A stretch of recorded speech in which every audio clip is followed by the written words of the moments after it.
ಗುಲ್ಬರ್ಗಾ ನಗರದಲ್ಲಿರುವ ಏಕೈಕ ಕ್ಯಾನ್ಸರ್ ಆಸ್ಪತ್ರೆ ರೋಗಗ್ರಸ್ತಗೊಂಡಿದೆ. ಕ್ಯಾನ್ಸರ್ ರೋಗಿಗಳಿಗೆ ಸೂಕ್ತ ಚಿಕಿತ್ಸೆ ನೀಡಿ ಗುಣಪಡಿಸಬೇಕಿದ್ದ ಆಸ್ಪತ್ರೆಯನ್ನ ಸರ್ಕಾರ ಸೂಕ್ತ ಆರ್ಥಿಕ ನೆರವು ನೀಡದೆ ಕೋಮಾ ಸ್ಥಿತಿಗೆ ತಳ್ಳುವ ಕಾರ್ಯದಲ್ಲಿ ತೊಡಗಿದೆ. ಬನ್ನಿ ಈ ಕುರಿತು ಒಂದು ವರದಿಯನ್ನು ನೋಡೋಣ.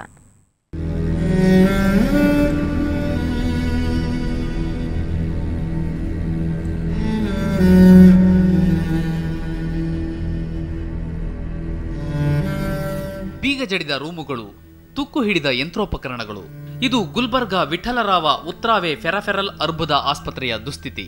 ಕ್ಯಾನ್ಸರ್ ರೋಗ ಬಹುವಾಗಿ ಕಾಡಲು ಶುರುವಾದಾಗ ಹೈದರಾಬಾದ್ ಕರ್ನಾಟಕ ಭಾಗದಲ್ಲಿ ಉದಯವಾದ ಏಕೈಕ ಕ್ಯಾನ್ಸರ್ ಆಸ್ಪತ್ರೆ ಇದು. 50 ಬೆಡ್ಗಳ ಈ ಆಸ್ಪತ್ರೆಯನ್ನು 1994ರಲ್ಲಿ ಖಾಸಗಿ ಸಹಭಾಗಿತ್ವದಲ್ಲಿ ಪ್ರಾರಂಭಿಸಲಾಯಿತು.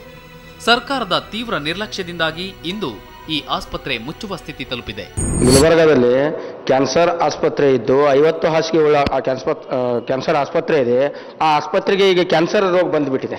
ಇಲ್ಲಿದ್ದ ಶಾಸಕರು, ಇಲ್ಲಿದ್ದ ಮಂತ್ರಿಗಳು, ಇಲ್ಲಿದ್ದ ಸರ್ಕಾರ ಏನು ಮಾಡ್ತಾ ಇದೆ ಅಂದರೆ, ಇವತ್ತಿನ ದಿವಸ ಆ ಆಸ್ಪತ್ರೆ ನಿರ್ಲಕ್ಷ್ಯತನದಿಂದ ಇವತ್ತು ನಮ್ಮ ಗುಲ್ಬರ್ಗಾ ಭಾಗದ ಜನರಿಗೆ ಸಾಕಷ್ಟು ಒಳ್ಳೆಯದಾಗ್ತಾ ಇದೆ. ಆದರೆ ಇವ್ರು ನಿರ್ಲಕ್ಷ್ಯ ಮಾಡ್ತಾ ಇದ್ದ ಯಾರೂ ಇದು ಕಷ್ಟ.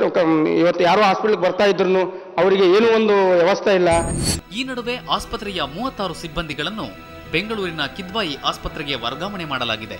ಇದರಿಂದ ಗುಲ್ಬರ್ಗಾದ ಕ್ಯಾನ್ಸರ್ ಆಸ್ಪತ್ರೆಗೆ ಮರುಜೀವ ದೊರೆಯಬಹುದೆಂಬ ಈ ಭಾಗದ ಜನರ ನಿರೀಕ್ಷೆ ಇದೀಗ ಸುಳ್ಳಾಗಿದೆ. ಈ ಘಟನೆಯಿಂದ ಹೈದರಾಬಾದ್ ಕರ್ನಾಟಕ ಭಾಗದ ಜನರು ಸರ್ಕಾರದ ವಿರುದ್ಧ ತೀವ್ರ ಆಕ್ರೋಶ ವ್ಯಕ್ತಪಡಿಸಿದ್ದಾರೆ. ಇಲ್ಲಿ 36 ಸಿಬ್ಬಂದಿಗಳಿದ್ರು ಒಟ್ಟು. ಆ ಸಿಬ್ಬಂದಿಗಳಿಗೆ ಒಂದು ಸರ್ಕಾರ ಒಂದು ಕಿದ್ವಾಯಿ ಸ್ಮಾರಕ ಗ್ರಂಥಿ ಮೇನ್ ಬ್ರಾಂಚ್ ಏನು ಬೆಂಗಳೂರಿನಲ್ಲಿದೆ, 16/5/2011 ನಿರ್ದೇಶಕರು ವರ್ಗಾವಣೆ ಆದೇಶ ಹೊರಡಿಸಿದ್ದಾರೆ. ಇದರೊಂದಿಗೆ ಈ ಭಾಗದಲ್ಲಿ ಇರ್ತಕ್ಕಂಥ ಒಂದೇ ಒಂದು ಈ ಕ್ಯಾನ್ಸರ್ ಆಸ್ಪತ್ರೆ ಎನ್ನತಕ್ಕಂಥದ್ದು ಬೀಗ ಹಾಕಬೇಕಾದಂತ ಅನಿವಾರ್ಯತೆ ಬಂದೊದಗಿದೆ. ಕ್ಯಾನ್ಸರ್ ಚಿಕಿತ್ಸೆಗೆ ಹೈದರಾಬಾದ್ ಕರ್ನಾಟಕ ಜನರ ಏಕೈಕ ಆಶಾಕಿರಣವಾಗಿದ್ದ ಈ ಆಸ್ಪತ್ರೆ ಮುಚ್ಚುವ ಹಂತಕ್ಕೆ ಬಂದು ತಲುಪಿದ್ದರೂ ಈ ಭಾಗದ ಯಾವೊಬ್ಬ ಜನಪ್ರತಿನಿಧಿಗಳು ತಲೆಕೆಡಿಸಿಕೊಳ್ಳದಿರುವುದು ವಿಪರ್ಯಾಸ.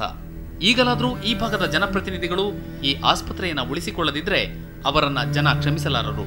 ಶರಣಯ್ಯ ಹಿರೇಮಠ, ಸುವರ್ಣ ನ್ಯೂಸ್ 24/7 ಗುಲ್ಬರ್ಗಾ.